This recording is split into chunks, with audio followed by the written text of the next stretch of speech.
അപ്പോൾ നമുക്കൊരു get ready with me ആയാലോ. ആദ്യം നമുക്ക് ഹെയർ സെറ്റ് ചെയ്ത് തുടങ്ങാം. ഹെയർ കളർ ചെയ്തപ്പോൾ ഡാമേജ് ആവാതിരിക്കാൻ യൂസ് ചെയ്ത് തുടങ്ങിയതാണ് കേട്ടോ ഈ ഹെയർ സിറം.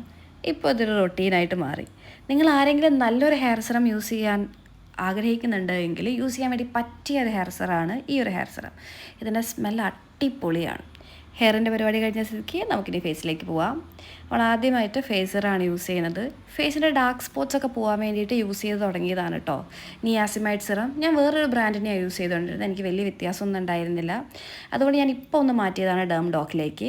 അപ്പോൾ ആർക്കെങ്കിലും ഇതിൻ്റെ അപ്ഡേറ്റ്സ് വേണമെങ്കിൽ ഇനി വരുന്ന വീഡിയോസിൽ നമ്മൾ ഷെയർ ചെയ്യുന്നതായിരിക്കും കേട്ടോ. അപ്പോൾ അടുത്തതായിട്ട് നമുക്ക് ഇനി മോയ്സ്ചറൈസർ യൂസ് ചെയ്യാം. ഇത് അക്വാസോഫ്റ്റിൻ്റെ മോയ്സ്ചറൈസറാണ്, മെഡിക്കേറ്റഡ് മോയ്സ്ചറൈസറാണ്. അടുത്തതായിട്ട് വെരി ഇമ്പോർട്ടൻറ്റ് സൺസ്ക്രീൻ. ഇതിനിടയിൽ ഗസ്റ്റ് അപ്പിയറൻസ് ഒക്കെ വന്നു പോയിട്ടുണ്ട്. അപ്പോൾ നമ്മൾ പറഞ്ഞു വന്നത് സൺസ്ക്രീൻ നമ്മൾ ഏതൊരു ഡോക്ടറെ അടുത്ത് ചോദിച്ചാലും ഡോക്ടർ നമുക്ക് ആദ്യം സജസ്റ്റ് ചെയ്യുന്ന സൺസ്ക്രീനാണ് UV ഡോക്കിൻ്റെ സൺസ്ക്രീൻ. ആ സൺസ്ക്രീൻ തന്നെയാണ് ഞാനും ഇവിടെ യൂസ് ചെയ്യുന്നത്. അടുത്തതായിട്ട് എൻ്റെ ഫേസ് വളരെ ഓയിലിയാണ്. അപ്പോൾ രാവിലെ എത്ര സ്കിൻ പ്രപ്പ് ചെയ്ത് പോയാലും വൈകുന്നേരം ആകുമ്പോഴത്തേക്കും ഭയങ്കരമായിട്ട് ഓയിലി ആവും. അതുകൊണ്ട് ഞാൻ ഒന്ന് സെറ്റ് ചെയ്യാൻ വേണ്ടി യൂസ് ചെയ്യുന്നതാണ് ഈ കോമ്പാക്റ്റ്. ജസ്റ്റ് ഒരു ഓയിൽ ഫ്രീ ലുക്ക് കിട്ടാൻ വേണ്ടി മാത്രം. അടുത്തതായിട്ട് ഞാൻ യൂസ് ചെയ്യുന്നത് ഈ 2 ലിപ്സ്റ്റിക്കാണ്. ഒന്ന് മെബിലൈൻ്റെ ലിപ്സ്റ്റിക്കും മറ്റേത് ഇൻസൈറ്റിൻ്റെ ലിപ്സ്റ്റിക്കും.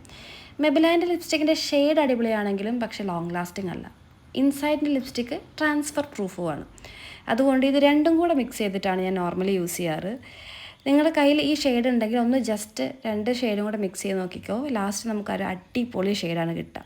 ഞാൻ ഇതിൻ്റെ 2 ഷെയ്ഡും കൂടെ ഒരു ദിവസം ആക്സിഡൻ്റലി മിക്സ് ചെയ്ത് നോക്കിയതാണ്. പക്ഷേ റിസൾട്ട് അടിപൊളിയായിരുന്നു. ഒരു ന്യൂഡ് ഷെയ്ഡ്, അടിപൊളി എവറിഡേ ലുക്കിന് നമുക്ക് പറ്റുന്ന ഒരു അടിപൊളി ഷെയ്ഡാണ് ഇത് രണ്ടും കൂടെ മിക്സ് ചെയ്താൽ നമുക്ക് കിട്ടുക. ഓക്കെ, അടുത്തതായിട്ട് നമുക്ക് കണ്ണെഴുതാം. ഞാൻ ക്യാമറ നോക്കി കണ്ണെഴുതൽ തീരെ എക്സ്പേർട്ടല്ല. ഇപ്പോൾ ഹെയർ റീസെൻ്റ്ലി കട്ട് ചെയ്തുകൊണ്ട് തന്നെ ഹെയർ എങ്ങനെ വെച്ചാലും റെഡി ആവുന്നില്ല. എങ്ങനെയൊക്കെയോ സെറ്റ് ചെയ്ത് കൊണ്ടുവന്നിട്ടുണ്ട്. സോ ഗൈസ്, ഞാനിവിടെ റെഡി ആയിട്ടുണ്ട്. അപ്പോൾ ശരി, ബൈ.